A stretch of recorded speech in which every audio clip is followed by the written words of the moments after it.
We're live. Hold on. I Hold think we're on. Let's live. confirm that. Are we live? Nope. Nope. Sorry. Two of you, maybe. I don't know. I think I tried to kill Michael inadvertently. It was close. I can't help it. John, I have to call this out, okay? All right. No, John does not have the word para just floating in front of him. It's a That's ghost. John. Yeah, move your beard, okay? And you realize it's his t-shirt, but because beard, it has this weird floaty effect. It's so cool. We should all I pay figure big out how to money do for that. that. I want you to know. Yeah. The illustrious Oh, beard. it's extensions. Yes. Is that well, what it you is? know, They're beard shh, don't tell extensions? everybody. Oh, I get it now. Yeah, that's it. Extension. It's the way to make your long beard look real. I'm The way going you to do can grow a extensions. have a I'm short gonna one do them at up age. here. Oh Well, my hello God. everyone. Guess who's here? Hey, well, it's us three nuts again. Yeah. It's 'Cause three blind everybody else is geeks. super busy. I think The three amigos. Ryan is flying. RPG is flying back from LA, which normally he's flying to LA. To LA at this time. Yeah. And then Mark unfortunately has got wonderful doctors he has to deal with. So Yep. So That's- this should be the last week without him. Otherwise, I'm gonna go. I mean, I don't live that far from Mark, so I can just go, deal with his doctors. just And tell let him to them know fix exactly. him right now. Well, yeah, but I mean, I don't know how well he's going to get on some, Captain Morgan. That's Well, basically my medicine I'd like for to see everything. that. I think that would be funny as hell, to be honest with you.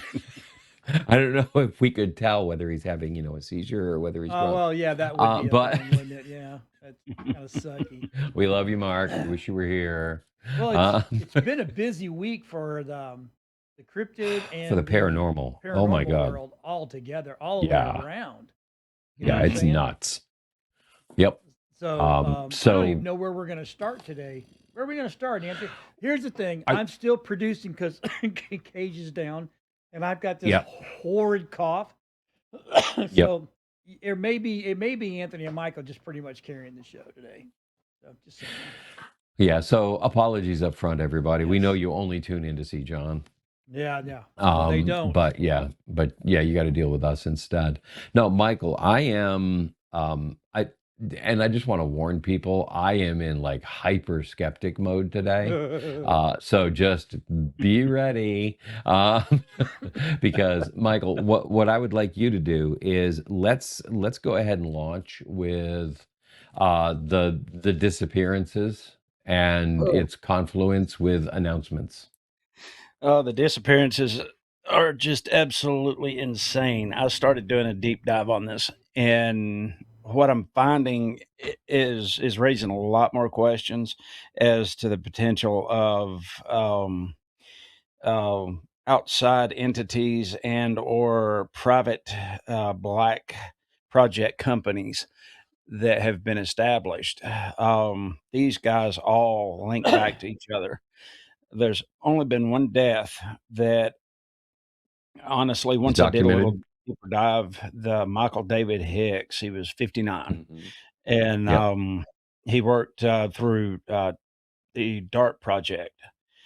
And let's back up for just a second and make sure everybody out there, because if somehow they haven't heard about what's going on, there's just a string of disappearances. And what are the industries and fields that these guys are related to? Most of them were either scientists with NASA or helped develop some of the black projects that surrounded UFO disclosure. I can't say all of them because there were a couple of these guys that were tied into it that worked as subcontractors that were not tied to NASA directly, but they were still tied to the direct projects. Right. Most of them were all linked together through Major General Neil McCaslin, I think's how you say his name. He was an advisor on the UFO disclosure and had links with John Podesta. On February 27th, 2026, he walked out of his house without his phones, and hasn't been seen again. The closest scientist to him, Monica Riza, it was kind of the same way. She was literally with a couple of friends hiking. She was 30 feet behind them, turned around, she was gone. Never found her. No signs of struggle. She's just poof out of there. Huh. What was I that, mean, John? Okay. All right. so it, when I started pulling these names up and really deep diving, they had listed because they say now that there's 10 either dead and or missing. Michael David Hicks was one of them. He was 59. He worked with the DART project, and come to find out, they just hadn't listed his cause of death. He actually died from heart complications. He was obese, and so there's a little bit of, they throw a little bit in here to Yeah. try to build things Mhm. up, but Yep. to me, they don't Yeah. have to do that. So run down the list real quick about who these 10 people are. Okay, so that one right there is, sketch. But there's the guy who was that one? He like walked out of his house, Oh, Major uh General y- McCaslin. and ended up like 1,200 miles away or something, and No, just he just disappeared. craziness. Oh, he's Uh, the one who's disappeared completely. Okay. yeah, No, who yeah. was the one that showed up like 1,000 miles away, and it was who was that one? That one I don't have on my list because I didn't have a Oh, name for that. oh no, that's the one that actually, gets the most interest out of me. I'm sorry I don't have the name, but he, left, and maybe I've got it mixed up with another missing persons case. Okay. Now there Now that I'm was a playing it through missing my head, I'm case. like, wait a minute. Yeah. There was a missing case. That was I don't remember what his title was. I don't know his Yeah. name, but I did hear about that. And he ended up 1,000 miles away at his close to his sister's property or something, and had no Yeah. Something recollection of weird where he like was that. at. Yeah. Um, and then so what are the most profound ones here that are really tied in strongly with the whole UFO thing that's going on right now? That would be Major McCaslin, Major General McCaslin, Monica Reza, and the Mhm. latest, which is that they're discussing, and it's going to be, I think his name's Garcia. Yeah, Yeah. Stephen Now Garcia. Garcia disappeared last August. Okay, so they're Yeah, stretching way out on this. yeah, And yeah, I big mean, time. I know he had clearances, he had, security clearances, but he was the head of the janitorial services. I Well, was a little Okay. confused with his title because they stated that, and then they said he was in Yeah. charge of tens of billions of dollars worth of, you know, What school janitor is not in charge of hundreds of millions of dollars of resources? he got a good Okay. idea. Yeah. It's crazy how fast you start adding up all the desks and Mhm. all the computers in all the rooms. Exactly. And suddenly you've got, oh, he's in charge of, millions and millions of dollars. It's like, meh. So I'm I reading this have thing, the it's like, list. okay, cool. So Michael David Um, Hicks, yep. Frank Mywald, Monica Reza, Mhm. Melissa Casillas, Anthony Yep. Chavez, Major General McCaslin, Nuno Leoria. Is that how you say that? Plasma scientist. Carl Gramar, Jason Thomas, and Stephen Garcia. Yeah. Wow, that's a Now with lot of people Melissa just to go. Casius, I think is how you say her name. She was only an administrative assistant Right. at Yeah. Los Alamos, but when she went Mhm. missing, she'd only been in her position for a couple of months, and her Yeah. work phone and personal phone were both left at home, and they were both factory reset. Yeah, they were wiped clean. Yeah, Hmm. see, these are things that are important, and I'm afraid that somebody is doing some serious obfuscation at this point Well, because let's they're reaching out here and they're finding janitors from 6 months ago. Well, let's see Okay. what And let's listen to what Will yeah, Kane said Will real Kane. quick. Yeah. Go ahead. Well, if it would play right. Oh, damn Oh, techies. technology sucks. Well, there's a story that There we caught go. our It's attention. moving. We're talking about a number of U.S. scientists, some connected to very sensitive research, who have died or You disappeared. getting audio? Let's break down what we know so far. We're going to start I'm not. with Carl Grillmar. Cool. Carl Grillmar, pictured here, was an astrophysicist at Caltech. He worked on a NASA-supported space telescope project and infrared systems. Now, he was shot and killed at his home just 2 months ago. Then there's Frank Maywald. He was the senior scientist at NASA's Jet Propulsion Lab, focused on advanced satellite systems, and he died nearly 2 years ago, but his cause of death has never been made public. Meanwhile, Monica Reza also reportedly connected to NASA's Jet Propulsion Lab project. She went missing last summer while hiking in California. No trace. It keeps going. There's William McCaslin, a retired Air Force general. He too is missing. He's a former head of Air Force Research Lab and oversaw advanced space and surveillance programs. He's been missing since February. Reports say he once oversaw funding connected to a project that also included Monica Reza. Now, there's more. To New Mexico, Melissa Casais. She has been missing since last summer. She worked at Los Alamos National Lab. She had an administrative role, but reportedly also had security clearances. Just months earlier that she went missing, so too did Anthony Chavez, also connected to Los Alamos, an engineer. He disappeared during a walk. No signs, no answers. And then finally, there's Nuno Loureiro. You remember Nuno Loureiro? He was the MIT researcher focused on nuclear fusion and was shot and killed in his Massachusetts home last December. It was the case of the Brown shooter. It's a separate case with no confirmed links to the others. But here's the key point. Authorities have not connected these cases, but look at the overlap.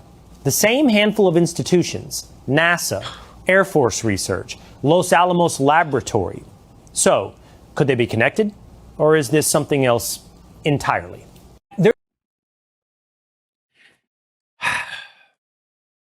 Okay. I'm intrigued by this, but I then stepped back and I did some analysis on it. Mm-hmm.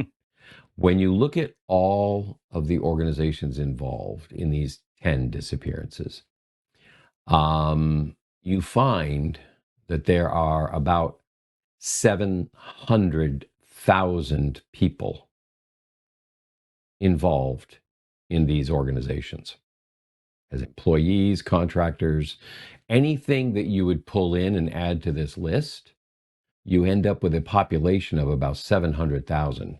So if we have 10, statistically speaking, get ready for this, we need to be asking, where are the other 264 missing people? Because statistically in 6 months, and this actually goes over 2 years, so forget about the 6-month statistic, okay? In 6 months, there should be about 274 missing persons out of 700,000 population. So finding 10 is not that much of a stretch. However, I'm not going to discount the fact that 3 or 4 of these may be a core that need to be looked at closely, but by adding the other 6 or 7, you water it down and make it look stupid because now you've got a janitor. Yeah. Okay. So are all of these other ones simply smokescreen? That would be the angle I would look at it from. Trying to build a talking point. Yeah. Basically creating a context that makes the whole idea look like, yeah, well, that can't be. That's dumb and stupid, and that's not going to happen. Yeah. So it could go either way, or it could be, I mean, we really got to keep this in mind. Statistically speaking, I could pick any industry in America with 700,000 people involved. And I would get a lot more missing persons in the last 6 months than 10. So building a case out of that is, I mean, it's like finding geometry in, the pyramids at Giza. Well, they're triangles. Okay. Of course, you're going to find geometry in them. It's Yeah. just the starting point. So, yeah. So if we choose our industries and we start to, cherry pick, looking for data, then we're going to find it. But on the other hand, there are some really peculiar missing situations here.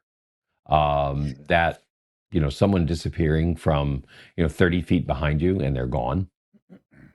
Yeah. Now, how did that That's- happen? How did they say that happened? From what I was able to read, they were in the woods in Los Angeles National Forest walking, and it was just a group. They were going out like we did, hiking. She was about 30 foot behind them. They turned around and looked. She was there. She kind of waved at them, did the whole "I'm okay," and they started hiking a little further and turned around, and she was gone. They backtracked on the trail, never did find anything. Portals. So is this time when we announce that the reason RPG is not here this week is not because he's on a flight, but because he was out hiking with you two? Yeah, And you let him get 30 feet behind. well, there were a lot of wild hogs. Well, he's Never younger find a than body. us. He should be in front of us, not behind us. I know, but then you'd see him disappear and it would just ruin the narrative. So Yeah, that's true. go with the story, John. Yes, that's what happened, Anthony. Yeah. Maybe that was his tent and his clothes that were left behind that we found. Dude, tell everybody. Tell everybody What what was happened? going on. Oh, it was crazy. That was a weird setup. We walked down and it was like there was this camp. John and I didn't actually get to it. Some other people that we had ran into were telling us about what happened at the camp, Yep. but we kept just walking down the trail and we'd randomly find clothing. Just laid in a pile. We found where they had poured out a bag of trail mix, some noodles. It was just odd. A sock in a tree. And he and I were discussing it and taking pictures so that he had documented proof if there was some kind of foul play. We had an idea of, this is where you need to go start looking. And once we got with the other guys, they came up and said there was an entire camp that they'd pretty well just walked Yeah. away from. Yep. I don't know if something ran them That out of the is- woods or what, but Yeah, see, that's a shame you didn't get up there to get those pics, because you know what they say, no pics didn't happen. Yeah. Well, now that you've thrown that gauntlet down, I'll be Yeah. y'all talk amongst yourselves. No, there's that's extraordinary, and I know we're going to come back as soon as John comes up with something here, but yes, there could be reasonable explanations for finding an abandoned campsite, but it is kind of weird to find articles strewn. Now, I know when we go hiking here in North Carolina, I will frequently find, once we get to, say, the waterfall, okay, that is where we will find somebody's socks, or we'll find, somebody's shorts that they left there because they got out, they were wearing their bathing suit, they forgot, they walked away without the shorts. You'll find a kid's t-shirt frequently, that kind of thing. But you're not going to find it strewn down the trail, piled up with trail mix. It's like that just doesn't even make sense, because that's very intentional at that point to do that kind of thing. And those are not the kind of items you leave if you're trying to leave, a breadcrumb trail for yourself. Yeah, that's just odd. to me, it almost appeared that they had left the campsite, headed back to the vehicles to get out of the woods, and got to a point where they were tired or I'm not toting this anymore. There was one camp chair that was folded up, slid in the bag, that was just set beside the trail. and we were maybe a half mile from the trucks at that point, and it was like they were coming up out of the bottoms, and they were in a hurry. Is my opinion. I don't know, but it's like they just got tired of carrying it and just dropped it where they were at. Tired or scared and needed to move Yeah, faster. scared. Was something chasing them at that point.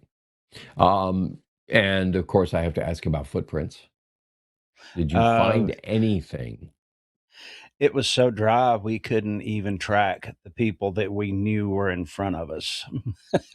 Yeah. They left no sign, no skid marks, no. I mean, you know Yeah. how you'll drag your heel. Yeah, yeah. Oh, John yeah. and I were intentionally trying to track them. They had a dog with them, and there was nothing. It was creepy. Yeah.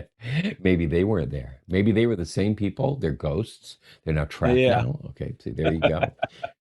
Well, we've gone full paranormal on this thing. Yeah.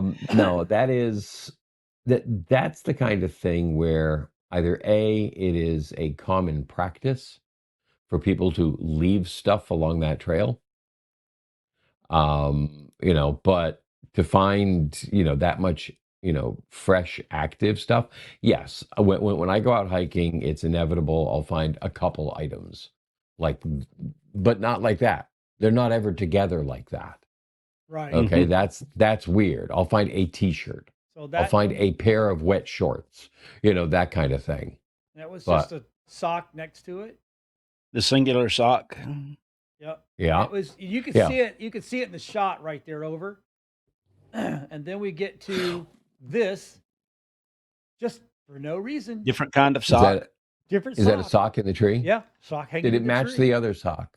No. Okay. Nope. And that's what we're like. What? And then there was food that was.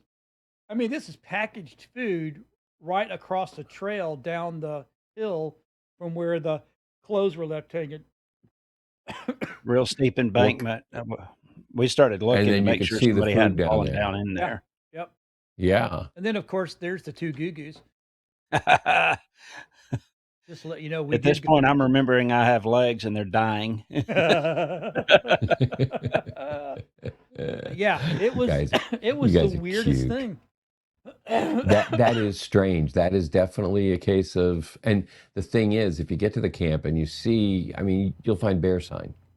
Okay, that's really, I don't know how far away the camp was or how close you got to it. We were 9/10 of a mile of being to that camp. And we turned around because I kept saying we're walking away because where the campsite is, there's a lake and a fall. It's Jack Rivers Fall. Okay. And as we were walking, we crossed over the last crossover of the river, but we started walking away from water noise. You always follow the noise or the water. Yeah. Mm-hmm. And then we're like, I think there's a different trail, blah, blah, blah. We turned around. By the time we got back up to where everybody was, the people that we were trying to track showed up like literally 5 minutes after us. And we're like, did you guys make it to the falls? Oh, yeah, but there was an abandoned camp. There was stuff everywhere. I mean, it literally looks like they just dropped everything and went. There was a lot of wild hog sign down in the bottom. Ton. But a wild hog, even if it chases you, you're going to get 100 yards out of it, and it's going to stop and forget why it's running. I mean, that's just typical hogs. Yep. They don't chase for long distances. Whatever was following them followed them out, best I could tell. Mm-hmm. Yeah, because I mean, for someone to walk out and just leave stuff like it was left. Yeah, normally if you're going out into nature, it's like you bring out what you brought in. Yep. Okay, unless you've got someone who broke a leg. Okay, and you're trying to deal with getting an injured or sick person out of the woods. Yeah. That would make sense. Get them back to the truck and go. Yep. Okay, get them to the hospital after that. And that's possible. Might be you go back, 2 days later and it's all gone. Right. But no, I think this is the kind of thing that I'm going to suggest this. I don't know if you guys use the All Trails app. We do. Yeah. You do? Okay. All right. And I don't know if this trail is on the All Trails app. It is. But the neat thing about that is you'll know exactly where you are relative to, Well, we were just the destination on it. we were just there Yeah. to walk the trail one good time before we bring all the ParaGeeks down there and we all go back in the woods and start looking. Yeah. Because it is we were Yeah. one Yeah. You were one just point. scouting and you walked into an enigma. Yep. And one like I was like what, Mike, three places on this trail we were being shadowed. Yeah. I mean, it wasn't subtle shadowing either. It was we were being shadowed. So Yeah, we were Okay. being shadowed, and there was a couple of wood knocks, random, just strange, out of the blue wood knocks. yep. And then we had two that answered, right? Remember? Yeah. It was Okay. kind of interesting, like, okay. And it was always the ridge above us. hmm So When we got to the area where the sock was hanging on the little branch, it was that you're being watched and you're not safe feel. yeah. It only lasted for a short period of time, and it went completely away. And when we came back through, it didn't feel the same at all. Which was exciting. I mean, Yes. we want those kind of feeling. I love it when people go out there. I'll never go out there. It's creepy. I'm like, now we got to go back, and we've Now, got to go yeah. back there and go, why? How do we Right? document this crap? Yeah. Right. Mhm. No, Be- this is and, because and this is good, and we will go do a field explore out there at some point. How absolutely. how far is it from HQ, John? 2 hours from me, 2 hours from Okay. Michael, three and a Yeah. half hours for you. Okay. Which direction is it? You're south. It's at Cohutta Wilderness. All right. They call it Big Frog Oh, Mountain. we'll talk about that later. But that stuff's all really extraordinary. I want to get into a topic here. We're going to Yeah, do a little baby. subject change again. Okay. And that is the latest results that have come from an asteroid. And we talk about the origins of life and aliens and all the other wonderful things that go along with extraterrestrials. And of course, there is that great quote from the old Battlestar Galactica series, which had always started with, there are some who believe that life here began out there. And then they actually were able to basically snatch and grab from an asteroid named Bennu. And this is freaking amazing what they found on it, because you look up there, you get a space dust. You know what I mean? What else? Not space ghost. That's something else entirely, but space dust. And so what they found was just crazy. Because what they were able to do was do a scoop and not just run an analysis on some little platform that they were able to land on the asteroid. They actually brought the stuff back home, and that is That's really cool. amazing. That is so cool, because then you can really start to do so much more. Now, of course, you've got to be careful that you're not getting any contaminants into the sample and so on. But one of the things, there were. It's as if this piece of rock actually came from an ancient water world. And I don't mean like the Kevin Costner thing. I mean just like a world that had oceans, and something impacted it, and and pieces of debris were just launched into space. Mhm. And this one asteroid they happened to pick to run a sample on. Want to talk about crazy? It takes 20 amino acids, okay, to make life as we know it. They found 14 of them out of 20 in this sample. Holy The cow. nucleotides, yeah, the nucleotides that you need in order to Mhm. make nucleic acid. Okay, you need 5 of them in order to make the combos, and they found all 5. They found sugars, glucose, which is important, but they also found ribose. And ribose nucleic acid, or deoxyribose nucleic acid. which of course is DNA and RNA. So they found 100% of the chemicals necessary to make RNA on this asteroid, and they brought it back. That's what's nuts. Yeah. So this, brings up that idea of, how does life start on a planet? Well, there are, you can have it form here on Earth. However, okay, there's a lot of science out there. There's also a lot of statistics that debunk a lot of the science out there, because the odds of life evolving as we see it here on Earth today is statistically impossible for all intents and purposes. But here we have it, and it's not solved by this mechanism of an asteroid that happens to have all of the building blocks on it, or at least most of them, whatever. Okay, all you need are 6 more from down here, and you got the whole kit and caboodle. You have the entire erector set for life as we know it. But the idea that it has to form somewhere, okay, and then it can be spread. That's nuts, because if that is actually what's happening, then these are like seeds being cast out, and which means that many of the life forms we would find in the universe will be similar, because it's getting spread out from the same set of building blocks. Almost like a tree blowing its seeds out. Yeah, exactly.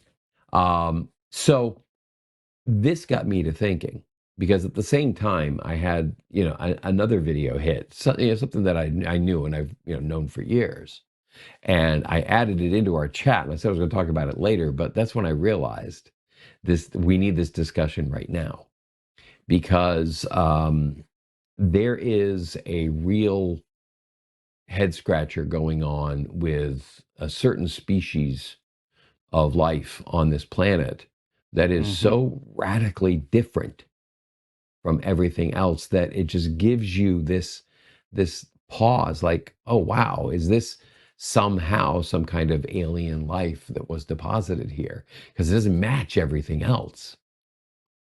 And that is, of course, the octopus, with 3 hearts and limbs that do stuff that they just, no other creature on Earth works that way. And so you've got the octopus that is so radically different. And that's when I actually flipped the narrative, because I got to thinking about it. I'm like, wait a minute, what if the octopus is actually the native, and all the rest of us that run on that kind of chemical compound that's in that asteroid, we are the alien on this planet? And that to me was just the kind of thought that just, we're the aliens, not the octopus. And yeah, so there you go. That was just my little soliloquy rant, because the discovery of that stuff and it giving us an idea for alien life, and why, because we hear so much about, oh yeah, why would they look so much like us? Why would the ETs show up and they'd be bipedal with 2 binocular vision and single mouth and yada yada yada? Okay, why? And is it something that is hard coded in this kind of DNA, these building blocks, that sort of forces into that sort of evolutionary model? Because it's like, no matter how, if you've got a house, a backyard full of parts for all different kinds of Ford automobiles, if you build something, you're going to get a Ford. because that's what you've got. Those are the parts you have. Mm-hmm. And yet we have that one creature on Earth that is completely, radically different. And it may be that that's the original, and we are the invasive species that We were has planted. dominated. And yes, well, not necessarily planted, but Well, cast out, so I've seen, on rocks like this. I've seen Deposited. There you go. I've seen 2 studies that say that humans were not meant for Earth because our structure is our structure is too weak. Mhm. We get burnt and easily. I know there's a lot of people that can, but for the Yeah. most part, everything that's on this earth has hair or a covering or a scale or something that is able to deal with the sun and with the And gravity. yeah, with the So natural environment. Yep. right. So it would make sense that saying that, okay, well, technically we kind of weren't meant to be on here. Um, Yeah. we probably do better out in space or a Yeah. different planet that has less gravity and less and further away from the sun type of deal. You know what I'm saying? Yeah, and that's just the human side. Right. But when you look at things like, even dinosaurs would have come from this sort of situation.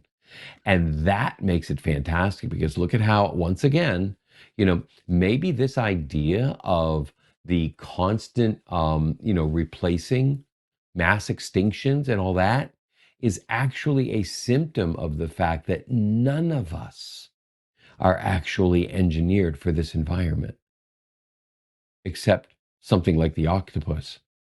And maybe, that hasn't changed in hundreds of millions of years and is Or perfectly fine as is. or we're the original hominids that were on here, the Cro-Magnon, who were beefier, hairier, Oh, yeah.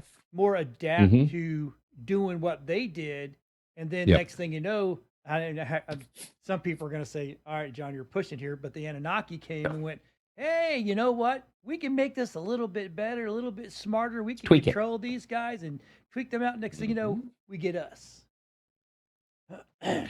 And it doesn't even require a sentient intent to do that. Because if what we're finding here on asteroids and comets and so on actually can have some kind of effect at some point, okay, maybe injecting a certain new, nucleic acid or a new whatever that causes a shift. But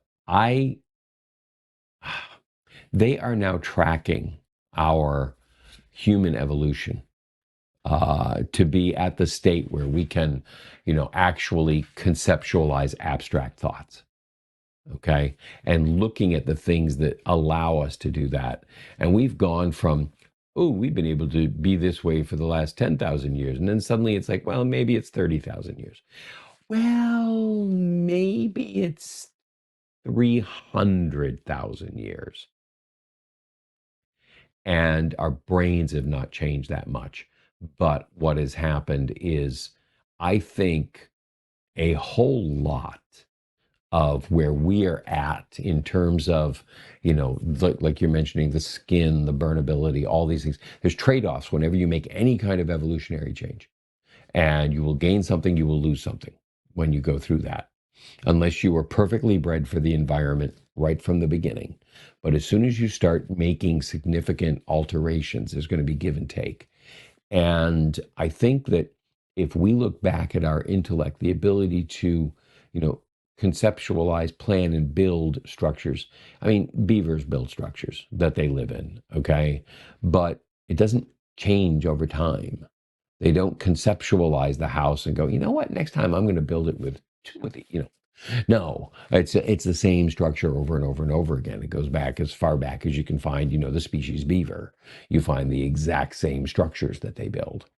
But if our evolution of the brain actually led us to do things differently, to build structures, to create the parasol so that we don't burn under the sun, whatever that may be, to, learn to stay under leaves and trees because the hunting is better there, we have discovered. There's more, rodents and wildlife, so we end up staying in the trees. And so the need to be not, sunburnable is irrelevant because we're not going out in the sun that much, because we left the savannas. All of these things, we now have a much longer track record. We're not just looking at what we could have changed in the last, 20,000 years. It's now hundreds of thousands of years that we're looking at and doing the kinds of changes that could lead to these these evolutionary changes that make us currently now absolutely wrong for this planet. Without unnatural help, but not excluding the idea of unnatural help, especially when you find asteroids like this that have all the pieces of unnatural help sitting right there. So, sorry, that's just me going off. I love these topics. I love it the sets theory up the behind them. ideology that life exists much more prevalent throughout the universes Yeah. than what we've always been led to believe. Right. Exactly. Yeah, life may be the rule, not the exception. Mm-hmm. Yeah. That's the thing. And, our species, when you look at it, you think, oh, we've been here for, well, let's just say it's, 100 million years. Okay. Well, that's great. But do you understand where 100 million comes in terms of 4.5 billion years, which is how old the planet is? And we take off the first 500 million to let it cool down and get comfy. Now we got 4 billion. And so and 100 million is being ridiculous because obviously we weren't here 100 million years ago. Well, it 65 depends. million years ago, we still had dinosaurs rolling the earth. Well, it depends on whether or not you think that we can. I personally don't think this is the first society on this planet. I think we had 4, maybe 5 before us, and that's why all of a sudden we dig up and go, oh look, here's stuff that predates what we think at this point in time. So That's known as the Silurian hypothesis. Okay, it's based on a right, Doctor Who episode, which is really cool. But that's awesome. but it's if this society, everything we see, everything we have, will be virtually undetectable in as little as 10,000 years. Right. Everything we built, every iron implement, every piece of plastic, doesn't matter unless you've carved it into stone. And even then, it's going to erode over time. Okay. So the only way you can tell that something was there, you got to carve it into a beech nut tree. I learned that from Michael. Just gotta, Yep. Sorry, I'm just being funny. No, that's the point. Is stone will last as long as you protect it in some way from the elements. But virtually everything gets obliterated in 10 to 50,000 years. Right. We see so little of what's left that the only way to actually detect it is to measure chemical concentrations in the soil.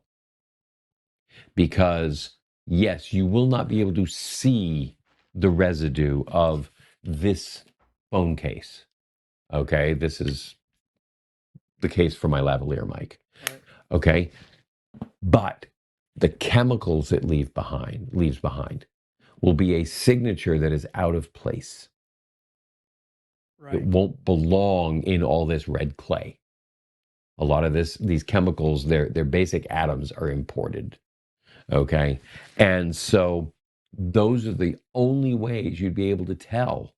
And 5. I was blown away with Göbekli Tepe. Okay, Göbekli Tepe doesn't belong there. Mm-hmm. And we were taught 12,000 years ago, you're talking spear chuckers and grape eaters, and not even grapes, okay, berry eaters.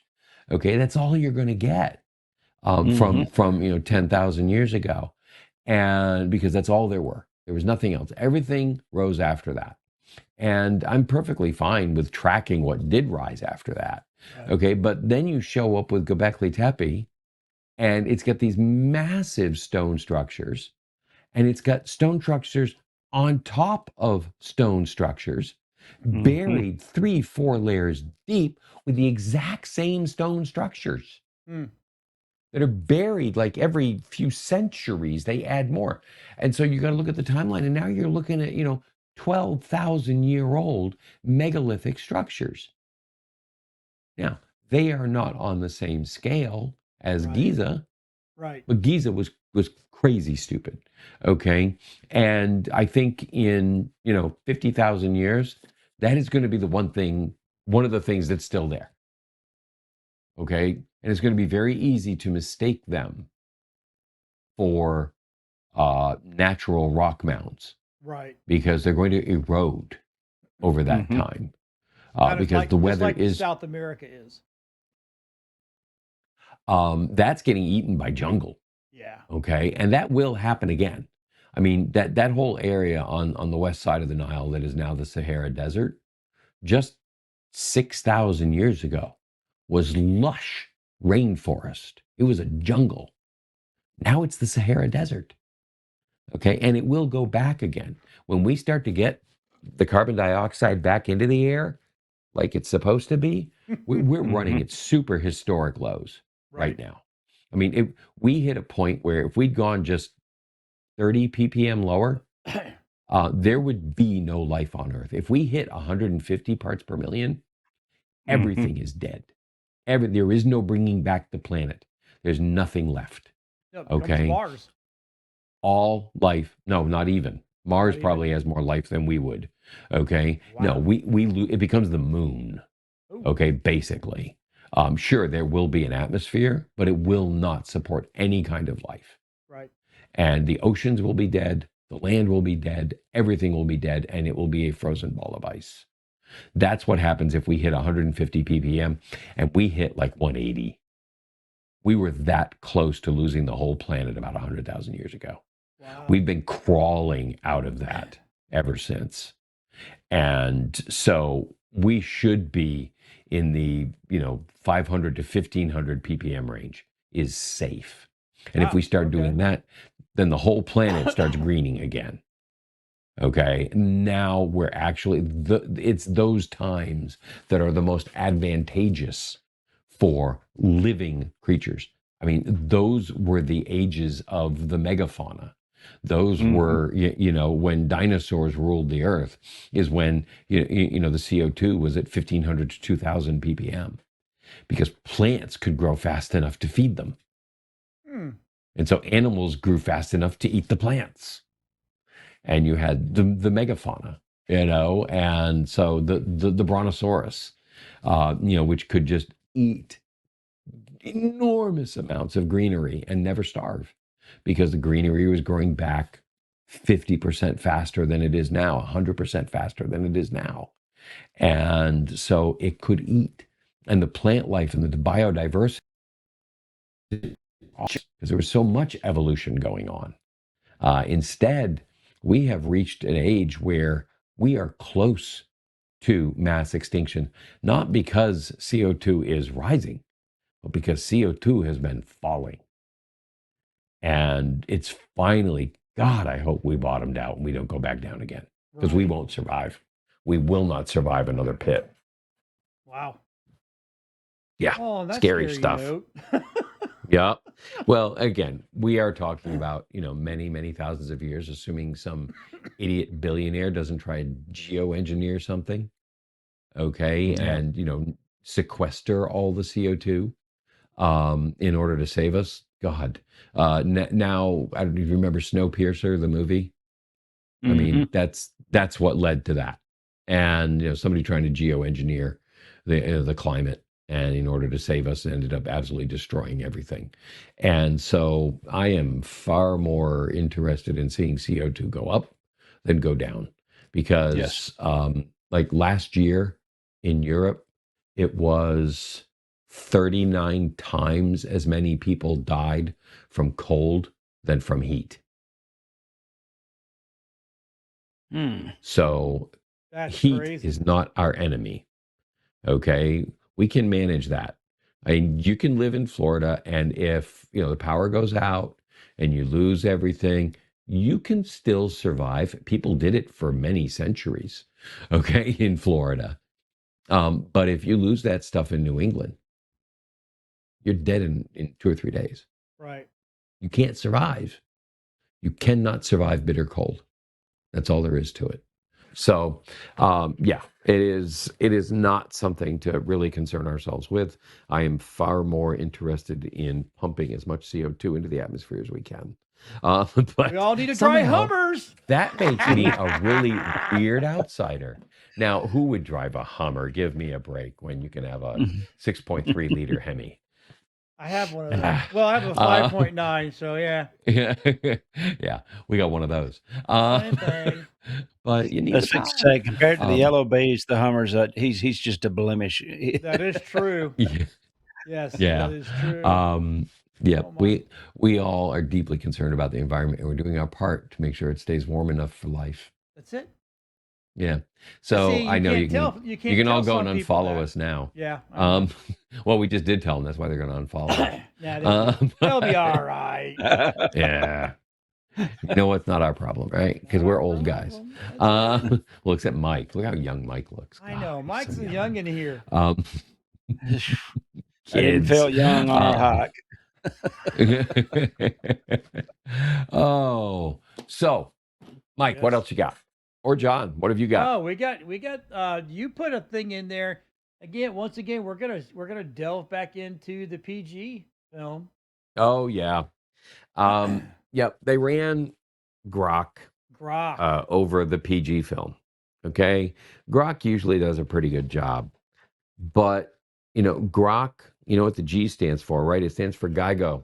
GIGO. You know what GIGO stands for, right? Garbage in, garbage out. Right. Well, and so I'm gonna play this while we're talking about it. Yeah, go ahead. I mean, it's just one of those things where they ran it and came back statistically, probabilistically. Wow, that's a harder word to say than I thought when I started thinking it. For over 50 years, one piece of film footage has haunted cryptozoology, divided scientists, and captivated millions of people worldwide. 59 seconds of shaky 16mm film shot in a remote Northern California forest in 1967. 59 seconds that show what appears to be a massive, hair-covered bipedal creature walking through a clearing before disappearing into the trees. See, if you look at that, if this is the video, I think it is. You can fast forward to like the 16-minute mark, is when it actually gets into the Grok analysis. It has been enhanced, stabilized, slowed down, and examined frame by frame. Scrub. Believers say it is proof that an punched it up to about 16. Lives in North American Believers, and they show Moneymaker. Skeptics not say a shock. It is obvious that they could not explain how such a realistic costume could have been made in 1967 with the materials and techniques available at the time. The creature in the film shows apparent muscle movement beneath the hair, something that would require incredibly sophisticated animatronics that did not exist in the 1960s. So, wrong. Bob Gimlin, who was present during the filming, has consistently maintained for over 50 years that the encounter was real. This is all the backstory that we all know. Unfortunately, it wouldn't let you scrub for some reason. Oh, it did. His credibility remains intact. We're not at the 16-minute mark, are we? Yeah. Instead, just added more right now. Okay. Yeah, 16, all right. 16. Yeah. All right. Here it is. AI was given access to and having the AI read this is just hilarious because it becomes Droke. The AI was programmed to analyze the footage without human bias, without preconceptions about whether they didn't get the original footage. They got the enhanced version. Of course they got the enhanced footage. They just asked, admitted to what does it. the footage show? Grok A. I analyzed every frame of the 59-second film using methods that Rock human A. researchers could not replicate. I analyzed. The AI examined motion patterns, tracking every movement of every visible body part across every frame to determine whether the movement was consistent with real biological motion or with a human in a costume. It analyzed limb proportions, measuring the length and thickness of arms, legs, torso, and head relative to each other, and comparing them to human proportions and great ape proportions. It calculated center of gravity for each frame, determining whether John, the creature's right balance there. and weight Stop it right distribution there. were physically accurate for the movement. He literally says we put into the parameters human proportions and grade 8 proportions. Okay? Yep. Nowhere did they put in human in a costume proportions. Correct. Okay? And it's like, oh, well, it's more like the grade 8 because it's They like fed the it whole leading thing. parameters. Yes. Yeah. It has been, and you don't even know you're doing it when you're doing it. Right. Okay. But it is so easy to mislead AI with any kind of data. You give it one set of instructions, it's off. Like making the thumbnail for this video, it kept going back and pulling last week's thumbnail. Right. And putting in extra pictures of people and still spelling ParaGeeks wrong. And it's like, no, why are you doing this? Excuse me, this was last week's stuff. Forget it. I had to go completely open a whole new conversation in order to shut it up and make it forget what we did last week. And that's what you end up with. You end up with little artifacts of instruction that end up messing everything up for your. So yeah, if you are not sitting there absolutely governing it ever so carefully, it is going to rip you to shreds and give you whatever it was you wanted to see. And that's what they got. And that's the end of the show. Holy cow, it is the end of the show. Well, everybody, thanks for watching. We appreciate it. Yeah. Glad we It's all been a made good it through. show. Oh yeah, no one died. It's an awesome thing. Anyway, we'll see everybody next week. Take care, everybody. Bye.